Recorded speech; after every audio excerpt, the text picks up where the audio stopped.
Hello, and welcome to another episode of Unstoppable Overcomers. I'm your host, Dorothy Odell, for this evening. I really want to give a shout out to our sponsor today's show, who is Owen Sharp.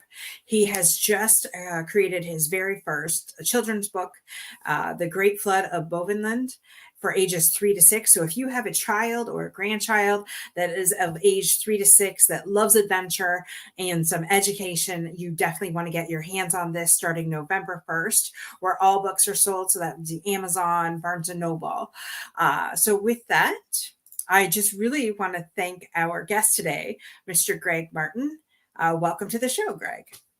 Oh, thank you very much, Dorothy. It's really a pleasure to be on with you. Absolutely. It's a pleasure to have you here. Always love interviewing our veterans. So again, thank you for your service. Really love our veterans here on this show. So if you, though, could tell us a little bit about yourself, and then we'll dig into your overcoming story. Okay, so my name is Major General Gregg Martin, U.S. Army, retired, born near Boston, Massachusetts, and had a very, very successful life from high school, where I was captain of all the teams, honor roll, etc., on to West Point, where I graduated near the top of my class, Army Ranger School, and then a career in the military that was marked with just great success all the way through for decades. Couple things: when I had free time as a lieutenant and a captain in Germany during the Cold War, on a Friday night, drive all the way to Austria, ski all weekend, drive home, and show up just on time for physical training on Monday morning. And we did that routinely. When I wasn't skiing, I was running marathons and did 7 marathons under 3 hours, including a 2:36. When the Army picked me to go to graduate school, they sent me to MIT and said, "Martin, your mission is to get 1 master's degree in engineering." I came out with 2 masters and a PhD, plus I did the Army's Command and General Staff College by correspondence. I tell you this only because I had a unique personality type. I was essentially born with a bipolar brain, which means that I had the genetic predisposition for bipolar disorder. The condition is called hyperthymia, or living with a continuous state of low-level mania, which gave me extraordinary energy, drive, enthusiasm, positivity, problem-solving skills, creativity. And it lasted really pretty much my whole life. And what happens is, when you have a bipolar brain, the brain on its own decides to produce and distribute excess amounts of powerful brain chemicals such as dopamine, endorphins, and others. And so this worked for me very, very well. It enhanced my my ability and my success, but it was going unknown to me. I had no idea I had this condition. It was inching upward, up the bipolar spectrum for decades, until by my 40s, and things changed in 2003 during the Iraq War, where I was a brigade commander in charge of thousands of troops in combat. And my onset of bipolar disorder came in Iraq. Essentially, the thrill, euphoria, stress, trauma, pressure of leading soldiers in combat, it triggered my genetic predisposition, and I had full bipolar onset. For the next dozen years, my bipolar of mania, lower levels of depression, again, unknown, undetected, undiagnosed, until by 2012, I went into what they call 2014, I went into full-blown mania, where I essentially went into a state of madness, insanity. I went pretty much crazy. And my behavior, the symptoms were so strong, and I can get into those in detail later. But it was so bad that students, faculty, and professors started writing anonymous reports to my boss, who was the chairman of the Joint Chiefs of Staff, who did an investigation and decided he needed to get rid of me out of that job, president of National Defense University. So in July of 2014, I was summoned to the chairman's office in the Pentagon, and he said, "Gregg, I love you like a brother. You've done an unbelievable job. I give you an A+, but your time at National Defense University is over. You have until 5 p.m. today to resign, or I'm going to fire you. And I'm giving you a order to go get a psychiatric evaluation this week. What are your questions? And I said, sir, no questions. Thank you. Thank you. God put me in this job to do great things, and now he's going to put me somewhere else to do even greater things. And so that basically, I was fired, retired, and then later hospitalized. And I'll pause there because the story gets even more exciting. Wow, Greg, that is so incredible in one sense and so frustrating in another. Because I imagine going through all of that and then not even given a chance to, you know, get help or seek help with that. You're just boom, you're fired. Like to me, that is insanity. But that's just me. That's how I think of it. But you have an absolutely positive outlook on that. So kudos to you for that. I would have been like probably angry, but then we don't know the rest of the story either. So I'm will allow you to finish that because I can't wait to hear the rest of that story.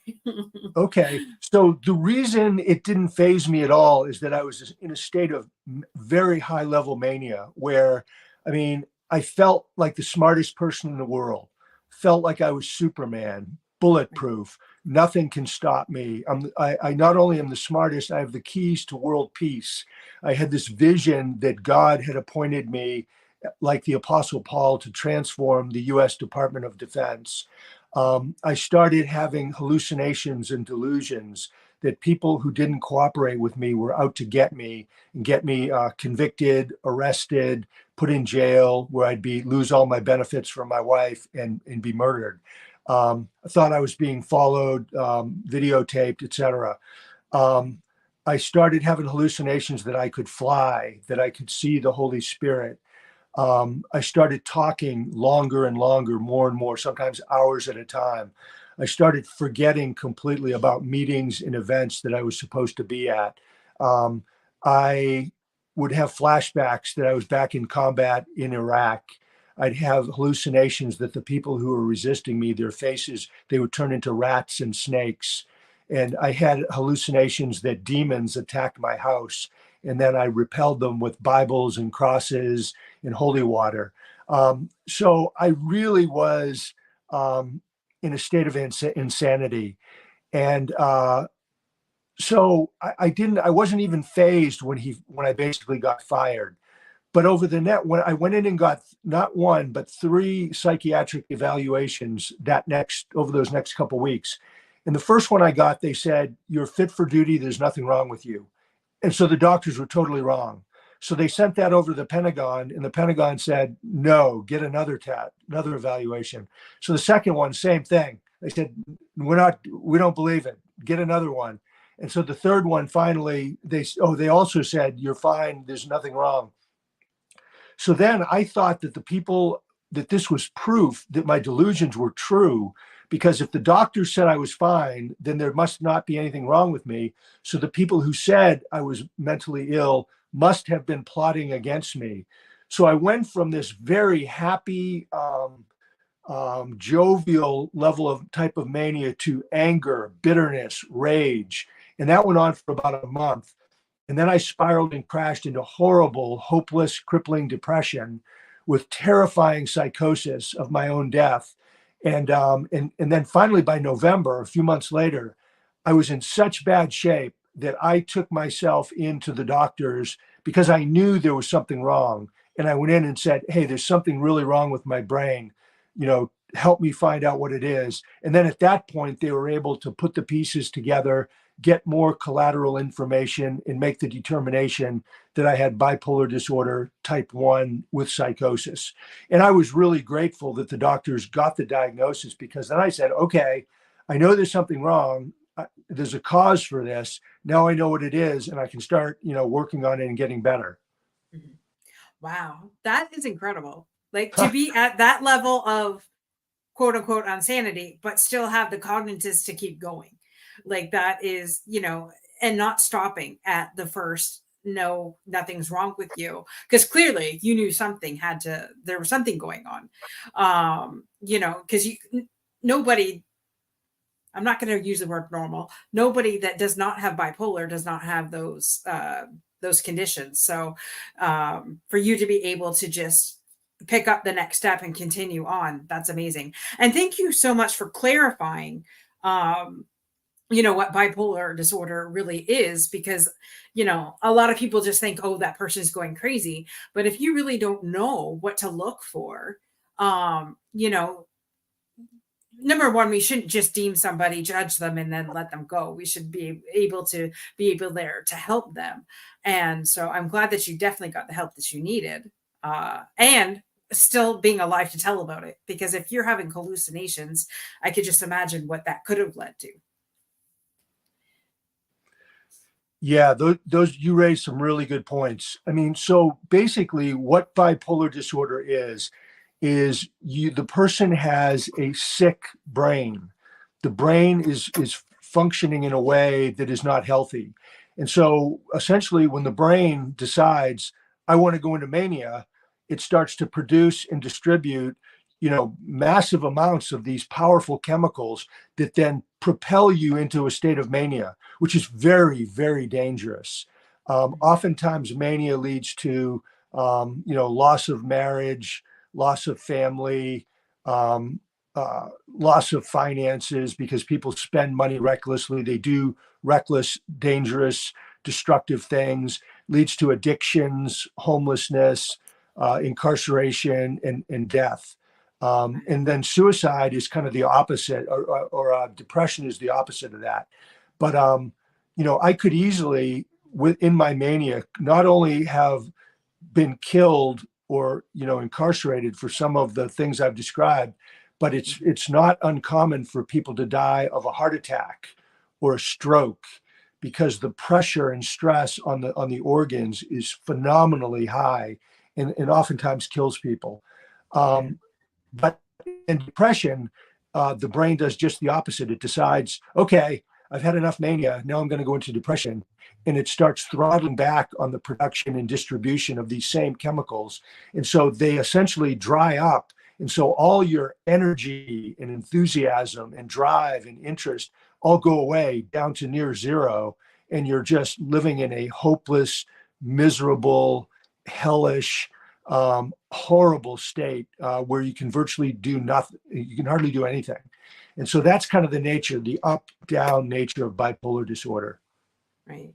And how did your family react to this? Like, because you were quote unquote normal, to go from normal to having bipolar to mania. Like, how did your family react to that? Well, remember we talked about the bipolar spectrum. So, for example, when my wife met me, I was 24. I was on the low end of the spectrum, high energy, high drive, and so forth. And so she got used to my personality, and it's a fun personality because you're extroverted, you're funny, you're the life of the party. It's great. It's wonderful. But year by year, decade by decade, it inched up, up, up. So by the time I was in my 40s, I think she started thinking, wow, he's really starting to get kind of crazy. He's getting out there. But nothing so bad that it would alarm you. It was just kind of more of the same. But then by the time that I had bipolar in 2003 in Iraq until I got fired from my job in 2014, the incident of strange, bizarre, unusual behavior started becoming more frequent. They weren't every day, but they might have been, every month, every couple months. And so she started looking at it, and she would talk to me about it, and then we would resolve it. And, and so it seemed okay. And there was never a pattern of behavior that you would say, wow, this person's manic, until spring, summer of 2014, when at that time, not only she, but everybody recognized that something's wrong with Gregg Martin. And so there then was a pattern. I was doing crazy, reckless, bizarre things in my behavior. Every single day it was something. And it was about the same time that Maggie was very concerned and, wanted me to do something about it. My students, my faculty, my administrators, my friends, everybody realized there's something wrong. And, it's difficult to put in reports about a two-star general saying this guy has mental health problems. So what they did is anonymous reports up to my boss. And then he got them, and then he became very concerned. And then he called me in and essentially fired me and gave me the order to get a psychiatric evaluation. So that's kind of how that went down. Right. And well, and so then it's definitely a good thing that your staff did that, because without that, who knows what would have happened, seriously. And just going back to what I originally said, kind of being ticked off about that, but actually that it was a blessing in disguise, because without that, you wouldn't have got the help that you needed, right? So but I just, and talking to other veterans, it's just like, the system failed them, and this and that, where the system didn't actually fail you. So, which is good. And happy about that, because I've heard report after report after report where the system has failed. So good that it didn't fail you, and, that you were able to get the help that you needed, and that your wife actually stuck around, because I mean, Right. you know, um, when you're describing, life with a party, and I'm thinking of other family members that I have. I'm like, well, wait a minute, are they manic depressive too, or bipolar? I do have a cousin that is bipolar, and her, from what you've described, she hasn't been manic, but she's also been on medication since this was first diagnosed. So, and of course, different medications for different things. And so and to be quite honest, I've never really sat down and talked to her and said, hey, what is it that you go through? So thank you for that, because that just this is giving me an incentive to say, wait a minute, I'm sorry you went through that. I didn't know what you were going through. And I just had this guy on my show that's like, wait a minute, is that what this mean when this happened back when we were growing up and younger? So thank you for that, giving me a different perspective on things. Oh, you're very, very welcome. And, back to your point, the system probably didn't work the way that it was supposed to work, but it worked. I mean, Mhm. people alerted my commander that Gregg Martin has serious mental health problems. And the commander, General Martin Dempsey, I mean, he took appropriate action. He probably saved my life, my marriage, my family. And by taking the action that he did, he got me out of a very high pressure job where a lot of people had kind of turned against me for a variety of reasons. And so I think he saved me. And interestingly, he wrote the foreword to my book. So, former chairman of the Joint Chiefs of Staff, General Martin Dempsey, wrote a really fantastic foreword, and said, "Hey, Martin is, I was really surprised by his behavior. I had known him for many years, and but I took the action I had to take. But since then, I mean, he has bounced back after going through years of bipolar hell, and now is a leading mental health advocate in the country, in the world." And he Right. said, "I'm really proud of him and Maggie." And so it kind of came all the way around full circle. I love that. I love when things come full circle, because you just never know when that's going to be. And so I'm glad you brought up your book. And so in the book, is it basically just your life story of bipolar, or what is the book about? Me and my life and my forever war with bipolar disorder. So it starts off as a teenager, or born in Holbrook, Massachusetts, and then it kind of goes through my early years where I was a very high performer, very high energy, lots of drive, super successful, and that just continues. And I tell lots of vignettes and stories about what my life was like: high school, West Point, Ranger School, as a young Army officer, and then on up through the ranks all the way up to two-star. And it's woven, it's completely interwoven with my bipolar experience. And so, a way to think about bipolar disorder is what they call the kindling effect. When you build a fire, you start with little dry twigs, and then you go to bigger twigs, and then little sticks, bigger sticks, little logs, bigger logs. And so the fire grows, And every one of those twigs and sticks and logs episode that happens in your life, and it's making the fire get bigger and bigger until, in my case, it went into a roaring bonfire by 2014 when I got fired, retired, hospitalized. And so you can basically see the trace and the rise of my bipolar disorder. And then later, like as a colonel in Iraq and as a one-star general, as a two-star general, I started to really get, I mean, very crazy, very bizarre. I described the incidents in detail, which are, people who have read the book say that it's just absolutely fascinating and well written. I've had a number of medical school professors and researchers who have said that it's by far the best book they've ever read on mental illness and bipolar disorder, because it details, the symptoms in the episodes, in such, specificity and granularity that it makes you really understand what it's like to actually have bipolar disorder or another serious mental illness. So that's what it's about. And then, of course, it goes through all my jobs and the increasingly bizarre behavior. And then, of course, the period where I went into full blown mania, roaring bonfire, fired, retired, then into depression, then 2 years of what I call bipolar hell, of terrifying psychosis, hallucinations and delusions, and just crippling, hopeless depression where I thought, I am never going to get better. I'll never recover from this. I completely lost hope. But thankfully, some of my friends and my family didn't lose hope, and they were able to get me into a very good VA hospital up in Vermont, where I was hospitalized 2 weeks in the inpatient, and then 4 more weeks where I lived in a dorm in the hospital and underwent intense therapy. But I did everything there: medications, therapy, electric convulsive therapy in my brain, you name it, I did it. But it didn't break the depression. That didn't happen until about 6 months later, when I finally switched to lithium, which is a medication that's essentially a natural salt out of the earth.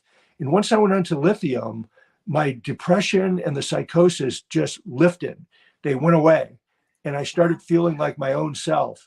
And that was the beginning of my journey of recovery. And that was 7 years ago.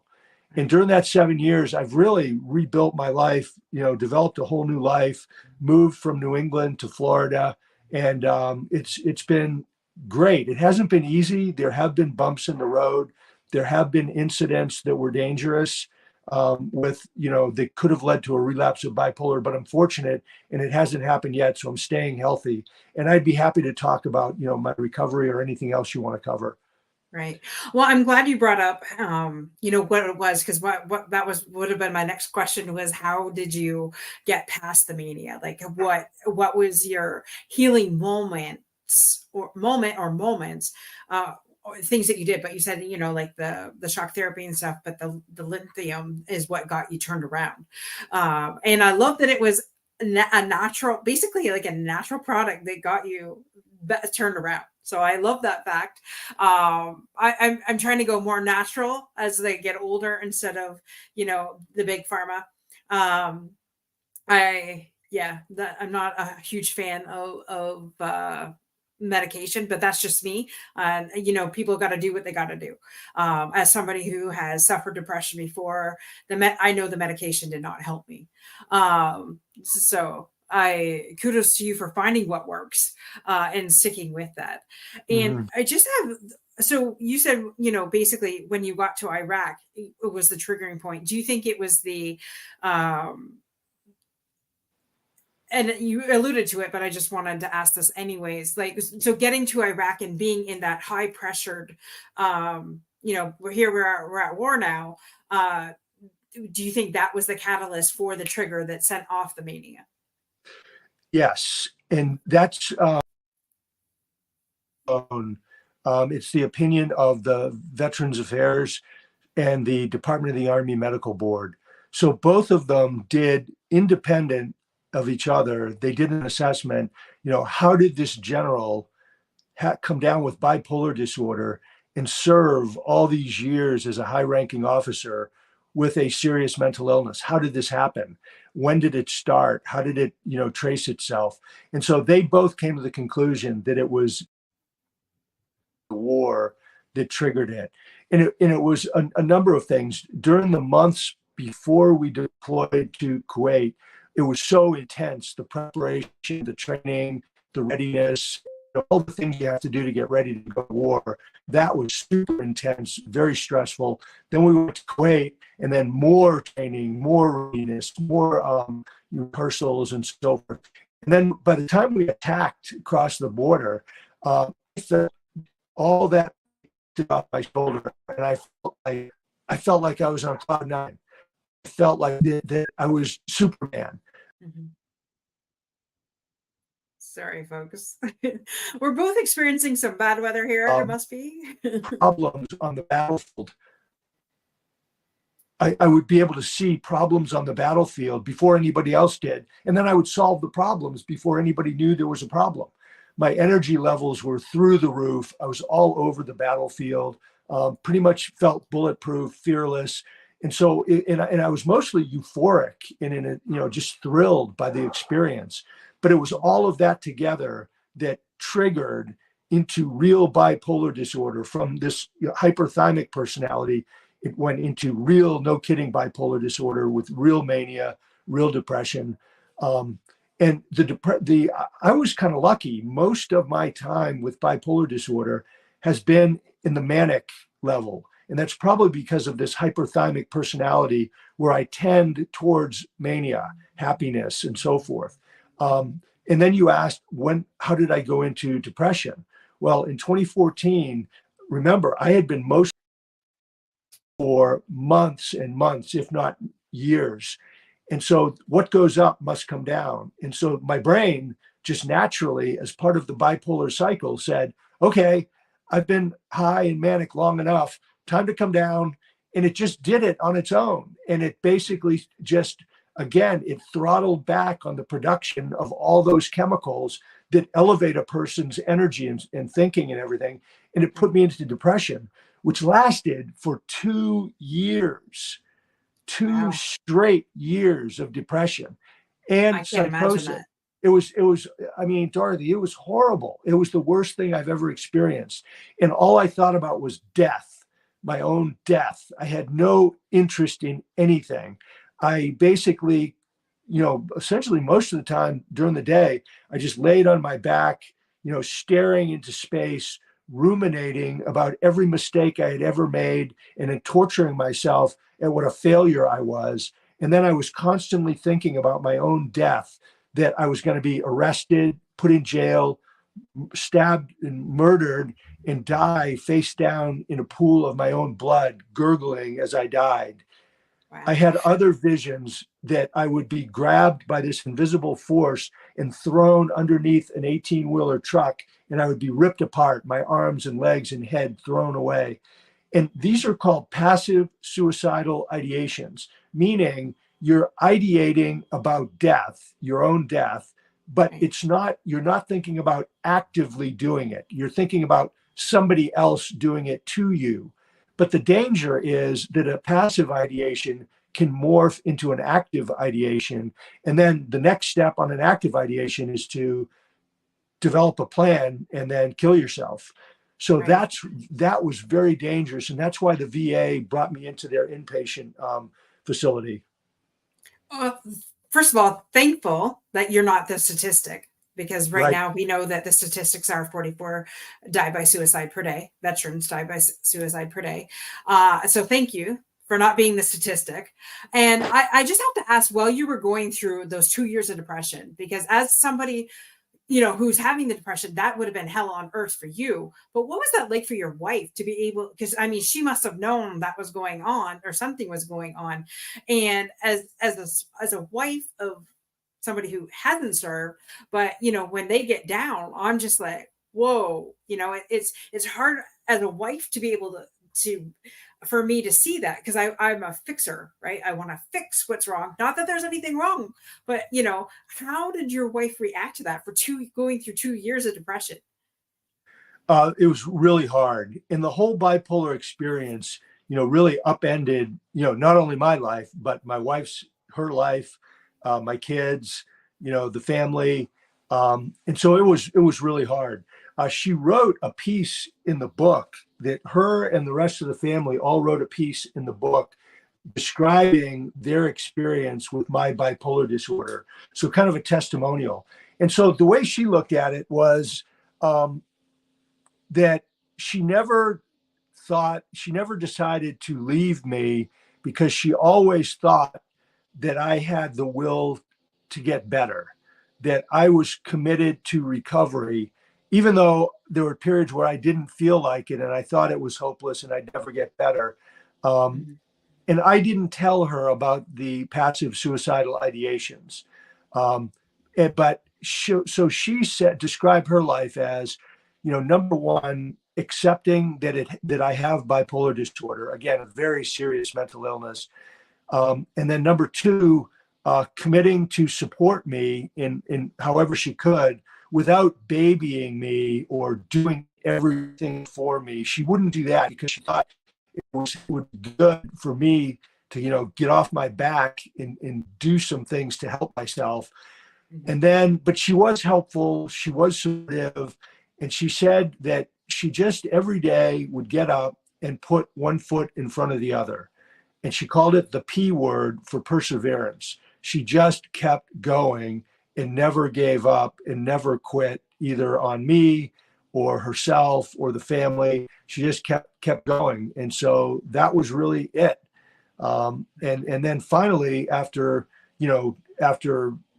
over a decade of intense bipolar disorder, including 2 years of bipolar hell, mostly depression, psychosis, I came out of it with the lithium. And so then she was, really thrilled. But then the fear is relapse, because about 70% of people with bipolar disorder suffer a relapse of some type. And oftentimes the relapse is more severe than the original onset. So luckily, there haven't been any relapses, but there have been, some pretty significant incidents that could have triggered a relapse. Right. Well, thankfully she stuck with it, right? Yeah, My parents always said they got married to and took their vows seriously, till death did them part. So kudos for your wife for taking that and knowing that you're going to get on the other side. It's not if but when, right? right. And so I love that she stuck with you, because that's what marriage is all about, right? We never know when we sign up on the dotted line what's going to happen. We just know that we promise to love each other and be there for each other, right? And so I'm really glad that she stuck with that, because I'm sure that must not have been easy for her or your children. But for you having that support system, because I think having a support system is what makes everything come together, no matter what you're going through, whether that be bipolar or anything else. So, Absolutely. It really took a team, a support system to help me get better. I mean, it was a combination of family, my friends, a really good team of medical professionals who knew what they were doing and worked with me and talked to me and kept trying to figure out what the right formula was. And so, I think all of that together really did it. And then I think for me, faith and spirituality played, a pretty important role in it, where even though during that 2 years of bipolar hell, I was angry at God for, letting me get sick and, in a way, kind of, I thought, sort of ruining my life or the vision that I had for my life. mhm. But I do think faith played an important role in it. And it was kind of interesting, when I was with the chairman in 2014, and I told him, God's going to put me somewhere to do better, bigger, better things. Now, 9 years later, I actually think that's true with my mental health advocacy and sharing my bipolar story, to recovery and save lives. I actually feel like this is the most significant work I've ever done. That's awesome. So, share with us a little bit about your advocacy. What is it that you're doing with that? So I just gave you my mission statement, sharing my story to help stop the stigma, which is the biggest barrier to people getting help for a medical or a mental or brain illness, promote recovery and save lives. So what do? I speak, and like that's what we're doing right now. We're having a conversation about this. So speaking is a huge part. Giving talks. I've given probably about 100 talks, podcasts, interviews, etc. Radio, TV, it's all, and that probably given close to 100 in the last couple of years. Then I write. I've published about 25 articles in the last 2 years, and I wrote a book. And the book is already, it's tagged by Amazon as a #1 bestseller. And it's being rated by expert medical professionals and others as like the single on mental health, mental illness, bipolar disorder. So writing's a big part of it. And then I do a lot of conferring where I just get with people. It could be just one other person. It could be 50 other people. And we just talk about this stuff. Hey, how are you doing? What's working for you? What have you learned lately? What are some other people we should bring into this network? When I started writing my articles, I had developed kind of a following of people, many of them with mental illness, some without, but they have family members or friends, or they're just interested. And so we've got a group of about 80 people that are a network, and it's informal. Anybody can join. There's no real roster, there's no rules, but we do have every month we get together, and somebody in the group or outside of the group gives about a 30-minute presentation about their life or what they're doing or something they've learned or their company or their organization. And then we have about 30-minute Q&A discussion. And we do that once a month. And we've been doing it now for over 2 years. And so that is kind of, I guess it's kind of my support network, because I mean, really, some of my very best friends are in that group. So that's what I do. I was very fortunate in the last year. I've given several keynote addresses to major medical associations that are focused on bipolar disorder. Most recently was in June in Chicago to the International Society of Bipolar Disorders. 700 of the leading doctors, scientists, and researchers on bipolar. And I gave the keynote, and I got a standing ovation. And people said they've never seen a standing ovation before at that conference. And Right. From that, I've had dozens of medical school professors, head of psychiatric departments, psychology departments, and so forth, have gotten a hold of me and asked me to give talks, do what they call grand rounds, where you basically give a presentation to a hospital or a med school, do podcasts on their university podcast, and have brought me into their research programs.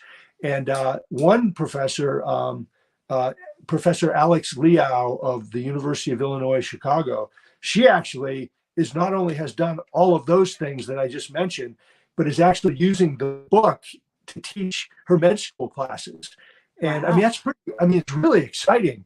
That is exciting. And they look at me, the expert professors actually look at me, and they call somebody like me an expert by lived experience. So the way they look at it, the doctor is primarily has their expertise through books. Mm-hmm. But someone like me, I have my expertise because I lived it, I experienced it.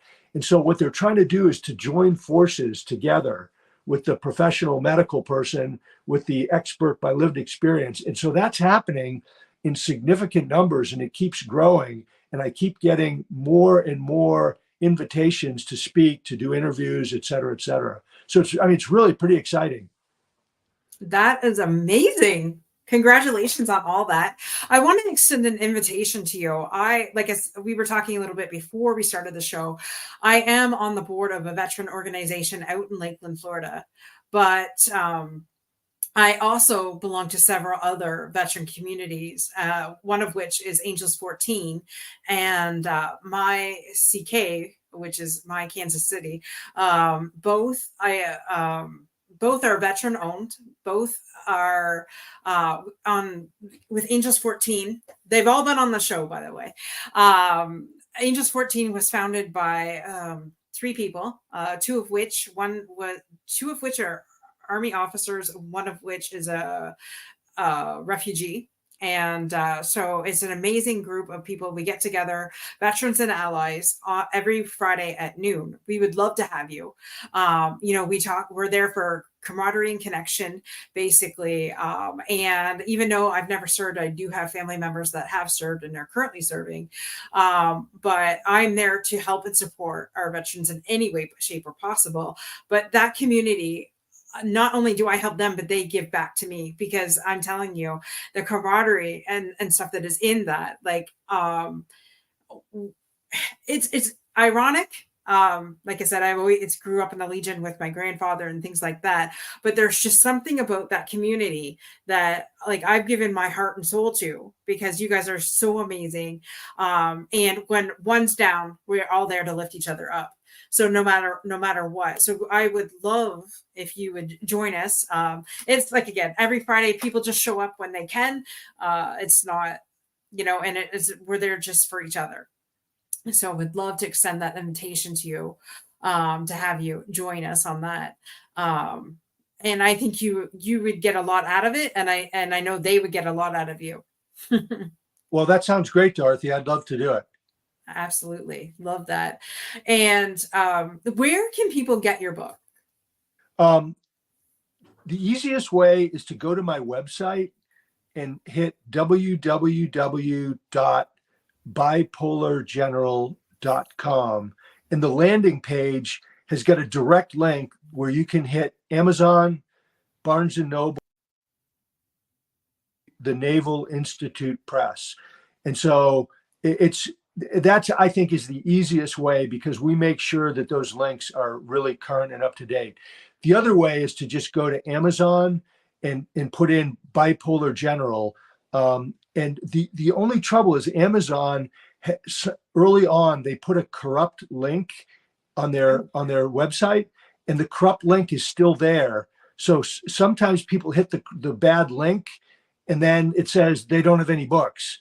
But there's tons of books. I mean, there's thousands and thousands of books in print. So if that happens on Amazon, there are good, accurate Amazon pages that you can order your book from, and that's an easy way to do it. But if you have anything that says no books available, go to Barnes and Noble or go to the U.S. Naval Institute Press. And that's why just going to my website is the easiest, because we know that the Amazon site is good there. Right. Awesome.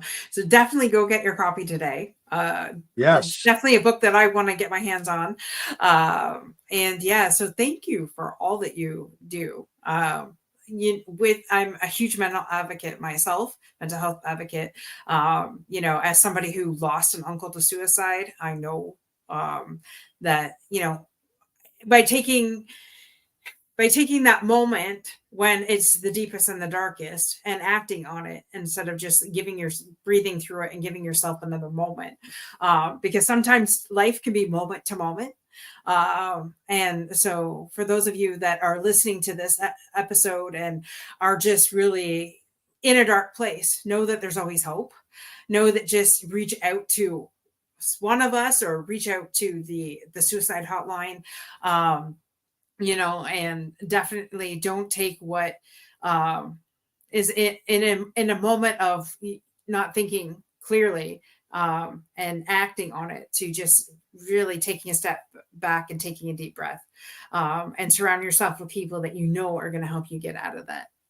So Yes. we're here for you. Absolutely. Dorothy, is it okay if I say just a few words about recovery, the steps? Yes. Yes, absolutely. So I came out, it was 7 years ago. The lithium lifted me out of the depression. It was directly and objectively confronting my thinking, which was out of whack, that basically sort of countered the psychosis. But so for the 7-year journey, here's the steps of my recovery. Number one, have to have your brain chemistry in balance. For me, that meant lithium. And lithium basically built a ceiling and a floor for my brain chemistry. So if my brain wanted to go into mania, it would bump into the ceiling and it wouldn't go any higher. If it wanted to go into depression, it would hit the floor and it wouldn't go any lower. So brain chemistry is number one. Number two, I think having a therapist to talk things over with and understand your thinking, understand your problems, how to identify what your triggers are and how to cope with triggers is something that a therapist can do. Third is healthy living, just living a healthy life, healthy diet, exercise, plenty of sleep, plenty of water, low stress, super important. Those three factors are necessary but not sufficient for a recovery that's built to last. Because remember, the name of my book is Bipolar General, My Forever War with Mental Illness. The journey never stops because bipolar disorder never goes away. There is no cure. You have to stay on top of it, manage it for your whole life. And so the fourth piece is on purpose. You have to develop your purpose for living and your mission that excites and motivates you. That's super important for brain health. And I already said what mine is, sharing my bipolar story. Number two is people. Surround yourself with a network of people and friends who are motivating, upbeat, happy, energizing. And I've got that down here in Florida. Number three is this idea called presence. It's being able to think about your own thinking, or a word for it, fancy word is metacognition. And so a lot of times what we think in our own minds is inaccurate, it's untrue, it's deceptive. So this ability to get out of your own traps, your own traps in your own mind, get above them and say, that's not true, that's not accurate, this is what objective truth is, and then guide your life accordingly is really important. And then fourth, I mentioned earlier, the P word, perseverance. I mean, recovering from mental illness is hard, it's difficult, it's not easy. You have to keep fighting and never give up, never quit when you have a setback. And then let's see, I talked about the presence. Place, where you live. We lived in New England, beautiful, beautiful place. We loved it. But the winters for somebody with me with a bipolar brain are really tough. The cold, long, gray. It's where it's bright and sunny and warm. And that has had a significant effect on, my brain health. So those are kind of the steps to recovery. And you have to think of it like managing a chronic disease, like somebody with diabetes. You have to manage it for the rest of your life. And a brain illness or a brain disease or a mental health condition, whatever you want to call it, is in fact a physiological condition where it's the wiring of the brain is messed up. It's doing things that are not healthy, and to really stick with this and not give up on it. Right. I love all of that. And thank you so much for going into the recovery part of it, because that is important. So for people that are out there listening right now that have bipolar disorder, there is hope. Number one, and sticking with the right recovery program and sticking with your tribe that is going to help you get out of there and not let you quit. I love that you said that, because that is all great things. Sticking with a health regimen and even moving if you have to. I wish, as a Canadian, that I could spend my winters in Florida. I know there's a lot of snowbirds that do that. We're allowed 6 months out of the country. So I keep teasing my stepson. I'm like, you know what? I'm just moving to Florida. Like, I'm out of here. I peace out, yo. I'm moving to Florida where it's nice and sunny. And now I can say to my husband, well, wait a minute, in order to get my mental health correct and on top of things and to manage that, I just need to move to a warmer place. Right. I could really feel the difference. I bet. Because basically your weather in Maine would be like my weather here in Canada. Okay. Most of the time. Today, for instance, it's cold, raining. It's affecting me because I normally a happy-go-lucky person and really have a lot of high energy, and I just want to go back to bed and sleep. Right. So yes, I love that. And thank you so much, Gregg, for coming on and sharing your story. around this time of the show, we generally have my partner Kimberly Genovese come on and share about the fundamental section. And I did not prepare you ahead of time for this, so that's on me. But we really just have a little bit of fun here. So if you could share with us, what are your three core fundamentals? So three things that you absolutely make you, if that makes sense.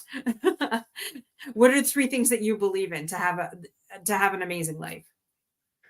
I think to really love people and develop friendships and a strong family unit, I think that's the crux of the whole thing. My wife and I have a system that we call make a friend, be a friend. And we try every day to make a friend. And that could be as simple as just saying hello to somebody new. And then to be a friend, though, is a lifelong journey to keep in touch with the person, help them, know them, be a friend and keep building that friendship. So I think the people aspect of it is really important. And I've got a circle of friends here in Cocoa Beach, Florida, a circle up where I'm from in Massachusetts. And then I've got this big circle that is now global with the bipolar mission. So I think that's thing number one. I think thing number two is really defining your own purpose and going even to the extent that we do in the military, that you write it down and you refine it and you work on it and you get it just the way you want it to be, and that mission statement or purpose statement really drives and focuses and energizes everything you do in your life. And it helps you to make decisions on how am I going to spend my time? What things am I going to do? What things am I not going to do? Because I can't do everything. So I think that idea of a purpose is really important. And then I think the purpose should be bigger than yourself, and it should serve a cause greater than self. And then, so that kind of goes to sort of fundamental number three, which is this kind of spirituality, not necessarily a particular kind of religion, but, just, I think it's important, at least for me, to believe that there is, a God, a higher power, what have you, that, kind of created us, and that, this higher power, wants us to do good in the world and wants us to help and care for and love other people. That's kind of our mission. So I guess those are sort of the three big ones. People, purpose, and then higher power or God. I love that and can so relate to all of that. And so thank you for saying that, because it's true. Without your purpose, your passion, your mission, and without God leading it, there's just no way you could possibly do it. So I Right. love that. And we all need people, even though sometimes they drive us crazy. We all need people in our lives. So I love Yeah, that. absolutely. Oh, thank you so much, Greg, for coming on and sharing your story. It's been an absolute pleasure to get to know you. Don't forget, guys, go check out, go to Amazon or go to Greg's website, pick up the book, Bipolar General, My Forever. I'm trying to look at your background there. My Oh, Forever. forever.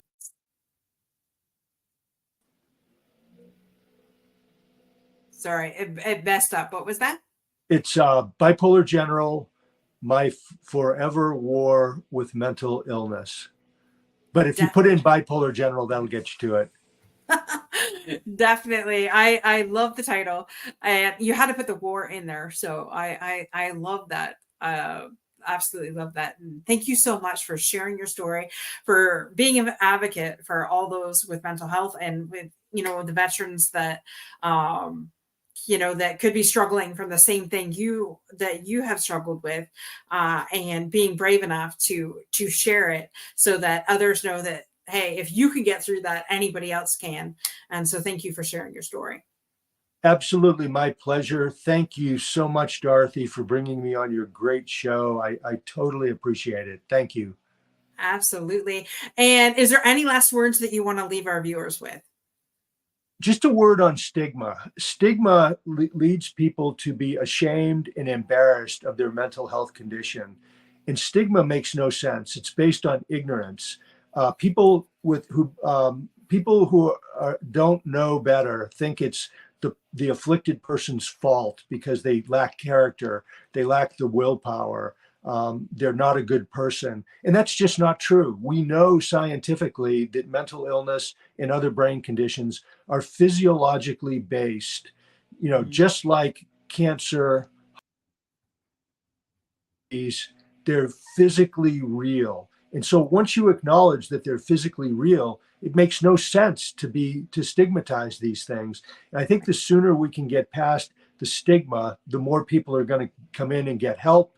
Their lives will not be destroyed, and they can move on to living a happy, healthy, purposeful life. Right. I love all of that. Thank you so much. And I just want to say thank you to everybody who's listening. And if you are a veteran or somebody going through a mental health crisis or issue, definitely don't give up hope. We are here for you. And I just want to give one last shout out here. November 18th, my good friend Dawn and I are having an online summit. From confusion to clarity. A lot of us go through life, we forget just how amazing we are. Life gets in the way, we have these big audacious goals and we just forget how amazing we truly are. And we're here to remind you that, we've gotten through this, and we're here to give you nuggets of information on how we went from completely confused to having clarity in what it is that we want in life and being completely unstoppable in all that we do. So it is a free online summit, November 18th from 9 a.m. to 1 p.m. Eastern Standard Time. And all you have to do is just get registered. To register there, I will put in the comments the link to register. We would love to have you. Man or women. Our speakers consist of both men and women, and I can't wait to hear all of your stories and for us to pour our heart and soul into you so that you could definitely be on your way to be unstoppable, because that's what life is all about, right? Never giving up on your dreams, be unstoppable in all that you're doing. And don't forget, guys, same time, same channel next week. And thank you for joining us today.